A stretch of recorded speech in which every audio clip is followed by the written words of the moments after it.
Hey y'all, welcome back to the ranch. I'm Jared Paul, and today it is a beautiful day out. Finally, we've been getting like crazy British weather with tons of overcast and rain, like 30s and 40s, just nasty to be out in. But luckily, I was able to work with 500 white spruce trees. A boom boom. So I have, hey Bruce Lee.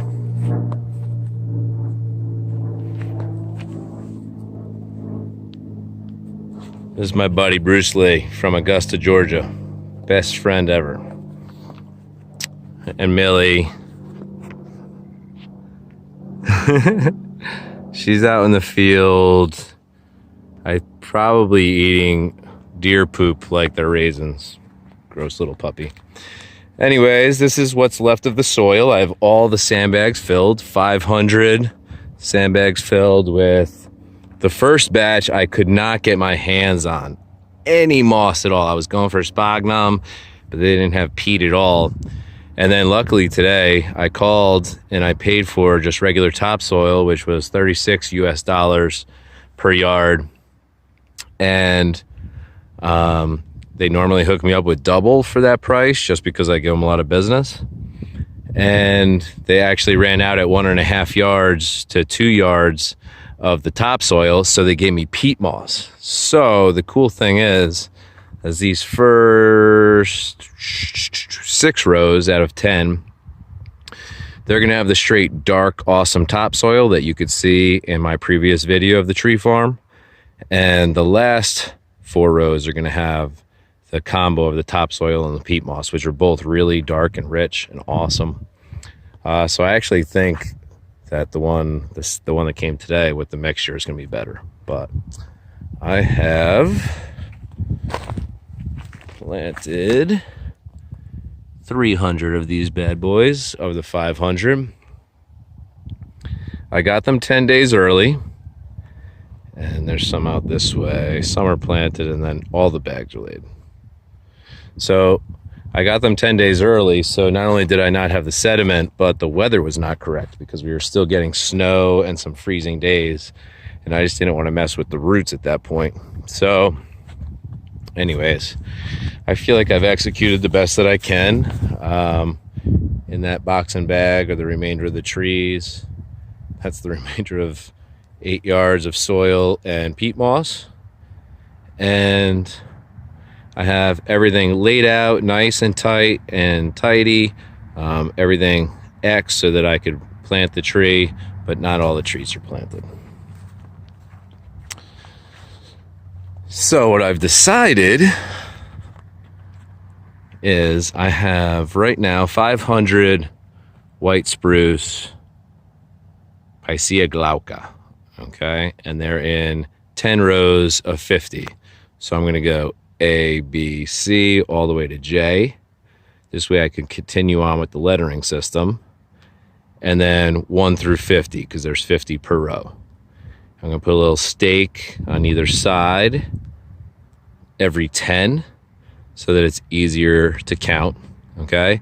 And then I'm gonna politely ask my beautiful bride Laura to take a 3-ring binder and make some sort of spreadsheet so that we could label them, you know, A through J, 1 through 50, so that I know which one I'm growing as a full-size tree, which one I'm growing as a Japanese garden tree, and which one I am going to groom as a bonsai. Because I feel like right off the bat, the seed gives it to you. It tells you, okay, I want to grow tall and strong.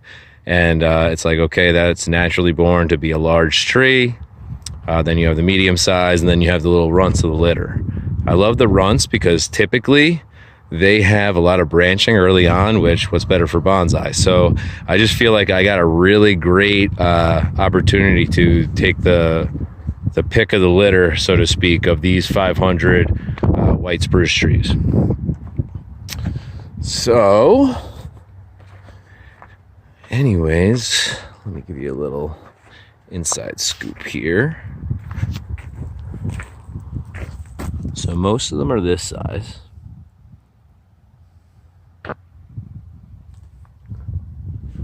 But then you have some they threw in like this.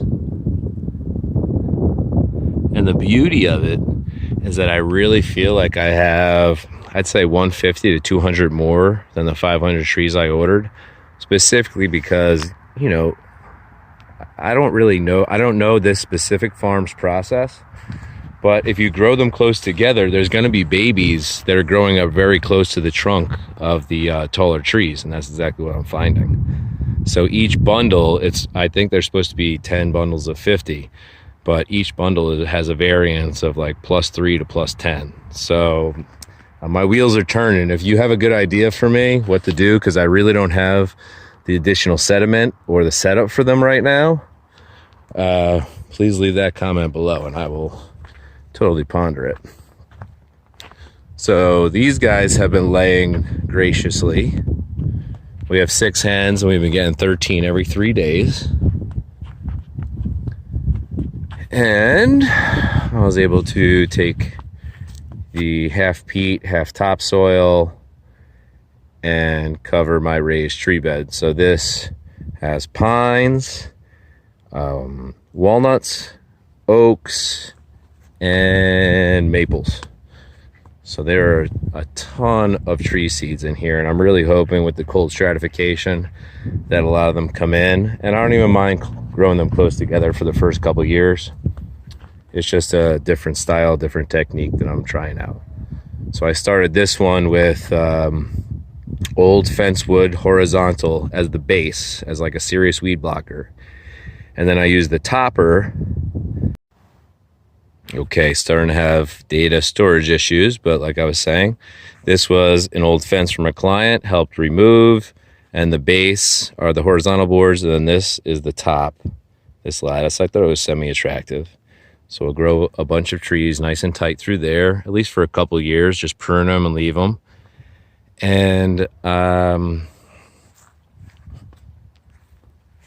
I could zoom in for you.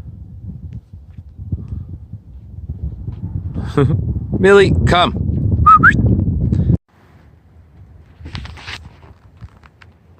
All right, y'all. So that's going to do it for us today here at the ranch. I'm Jared Paul. I'm exhausted. Lugging sandbags around is not as easy as it used to be in my 20s in the Marine Corps, but it was a good time nonetheless. And I really feel good about my plan, having the trees in sandbags and high quality sediment, which is not only above cardboard, which is the base layer, and then bark mulch, but also covered in the bark mulch for heat and moisture retention. It's my own invention based on a bunch of different research, different farms, vegetables, fruits, and tree farms on YouTube. Great resource. And so, you know what? It's about a $500 money investment, a lot of hours invested, but I'm enjoying the hell out of it. So if you're following, I hope you're enjoying it. Stay tuned for more, and hopefully we'll have a lot of success. Take care, y'all.